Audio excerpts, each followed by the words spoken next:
गोसोआवथ' मोजां मोनदों। बे नैलाखानजों नोंथाङा मा खामानि मावलांनो सानदों दा? मेला रांजों बिजनेसफोर खालामलांसै।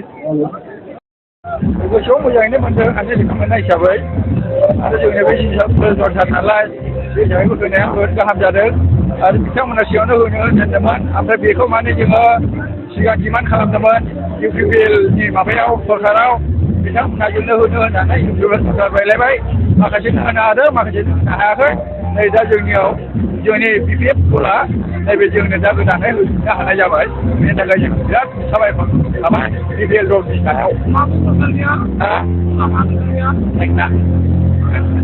जों हाग्रामा सारनि नेतृत्वआव जों BPF सरकारनि तरफनिफ्राय जों हानि लेखाखौ मोनबाय बेनि थाखाय आं गिबियावनो हाजासे हाग्रामा सारखौ हामबायदों आसा खालामबावदों दा माबाबो बेखौ मोनलांजोबगोन बेनो आंनि खावलायनाय।